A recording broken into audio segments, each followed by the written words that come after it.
2 दिवसीय यात्रा पर राज्यपाल कलराज मिश्र आए Jodhpur. Rajasthan high court judicial academy की ओर से आयोजित कार्यशाला में की शिरकत। आम आदमी तक न्याय सुलभ करवाने का दिया संदेश। राज्यपाल कलराज मिश्र 2 दिवसीय दौरे पर जोधपुर रहे। आज सुबह उन्होंने राजस्थान राज्य न्यायिक अकादमी में आयोजित हो रही न्यायिक अधिकारियों की कार्यशाला में शिरकत की। 2 दिवसीय इस कार्यशाला में न्यायिक अधिकारियों को जल्द से जल्द प्रकरणों के निस्तारण करने, न्याय प्रणाली में तकनीकी का सहारा लेने सहित विभिन्न पहलुओं पर विस्तार से जानकारी दी जाएगी। इस अवसर पर राज्यपाल कलराज मिश्र ने कहा कि न्यायपालिका पर सभी को विश्वास है और हम सभी का यह प्रयास होना चाहिए कि आम आदमी को सुलभ, सहज और निष्पक्ष रूप से न्याय मिले। उन्होंने राजस्थान की न्याय प्रणाली पर भी विश्वास जताते हुए कहा कि निश्चित रूप से न्यायपालिका बेहतर तरीके से काम कर रही है। वहीं राजस्थान हाईकोर्ट के मुख्य न्यायाधीश जस्टिस पंकज मित्तल भी इस कार्यक्रम में शिरकत की, तो वहीं सुप्रीम कोर्ट के पूर्व न्यायाधीश BS चौहान ने भी इस कार्यक्रम को संबोधित किया।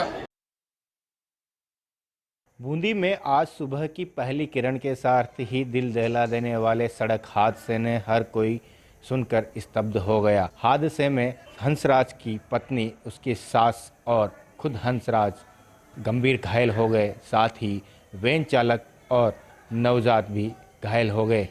धीरे धीरे सभी को एक एक करके अस्पताल पहुंचाया गया, जहां पर नवजात, उसकी पत्नी रेखा और सास नंदूबाई सहित वैन चालक की इस हादसे में जान चली गई।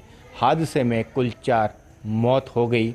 वहीं हंसराज गंभीर घायल है, जिसका कोटा अस्पताल में इलाज जारी है।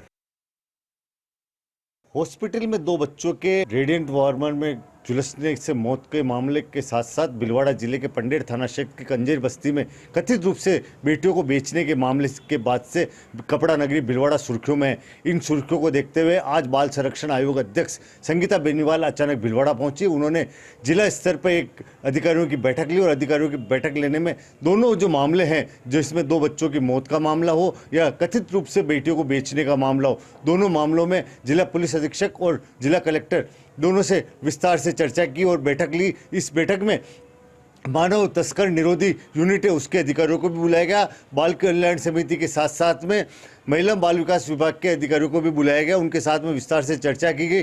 खासतौर से बच्चों को लेकर जिस तरह के अपराध सामने आ रहे हैं, उसके लेकर उन्होंने खासा फीडबैक लिया। उन्होंने एक बात और, जिस तरह से बच्चों को झाड़ियों में फेंकने की शिकायतें लगातार भिलवाड़ा में सामने आ रही है या बच्चों को डाम लगाकर इलाज के नाम पर झुलसाने की जो बात सामने आ रही है, उसको लेकर भी उन्होंने गंभीरता दिखाई। उन्होंने स्पष्ट रूप से कहा बाल कल्याण आयोग आने वाले समय में जल्दी एक एडवाइजरी जारी करेगा और उसके तहत बच्चों को और साथ साथ में परिवारजनों को और पेरेंट्स को प्रशिक्षित किया जाएगा। ग्रामीण स्तर पर चौपाल लगाई जाएगी। साथ ही बच्चों को जिस तरह से झाड़ियों में फेंकने की बात है, इसको लेकर भी आने वाले समय में एक विशेष कैंपेन चलाया जाएगा। पर्यटन मंत्री विश्वेंद्र सिंह आज रहे डीग के दौरे पर। डीग के मुख्य बाजारों में व्यापारी और दुकानदारों से की दीपावली की रामासामा। कहा कि विकास के नाम पर राजनीति करने वालों को जनता नहीं करेगी माफ। पर्यटन मंत्री विश्वेंद्र सिंह ने डीग के गणेश मंदिर पर पूजा अर्चना कर अपने दीपावली की रामासामा की शुरुआत की, जिसके बाद उन्होंने लक्ष्मण मंदिर, घंटाघर, नई सड़क तक उन्होंने व्यापारियों और दुकानदारों से रामासामा की। इस दौरान नगर पालिका के चेयरमैन निरंजन टकसालिया के द्वारा उनका चांदी का मुकुट पहनाकर और 51 किलो की माला से स्वागत किया गया। वहीं पर्यटन मंत्री विश्वेंद्र सिंह ने लक्ष्मण मंदिर पर सभा को संबोधित करते हुए कहा कि विकास के नाम पर कोई भी राजनीति करता है तो वह गलत है। इसका जवाब आने वाले समय में जनता देगी। उन्होंने कहा कि डीग में कई ऐतिहासिक काम हुए हैं, चाहे वे चंबल का पानी हो या कोई अन्य काम। पर्यटन मंत्री विश्वेंद्र सिंह ने लक्ष्मण मंदिर पर सभा को संबोधित करते हुए जनता के सामने SDM और नगर पालिका चेयरमैन को निर्देश दिए कि वे रोजाना 3 घंटे जनसुनवाई करें। बीकानेर के लालगढ़ रेलवे स्टेशन पर 2 ट्रेन टकराई। स्टेशन पर मची अफरा तफरी, लेकिन ये निकली मॉक ड्रिल। जी हां, NDRF की अगुवाई में बीकानेर के लालगढ़ स्टेशन पर मॉक ड्रिल की गई। इस दौरान NDRF के अलावा एम्बुलेंस, दमकल के साथ साथ सुरक्षाकर्मी, रेलवे स्टाफ के लोग भी मौके पर पहुंचे। दरअसल इस तरह की ड्रिल्स के पीछे उद्देश्य ये होता है कि कितनी जल्दी सुरक्षा इंतजामातों के साथ साथ लोगों को राहत मिलती है। इसके लिए मेडिकल एड कैंप भी लगाए गए। वहाँ पर ये साफ तौर पर नज़र आया कि किस तरह से ट्रेन के भीतर फंसे लोगों को खिड़कियों को काट कर निकाला जा रहा है, घायलों को अस्पताल पहुंचाया जा रहा है। डीआरएम राजीव श्रीवास्तव ने कहा कि मॉक ड्रिल कामयाब रही। दरअसल फोकस होता है कि कोऑर्डिनेशन के साथ साथ कितनी तेज़ी से सुविधा और सुरक्षा मुहैया होने के साथ साथ लोगों को इलाज मिलता है, वो यहाँ पर संभव हो पाया।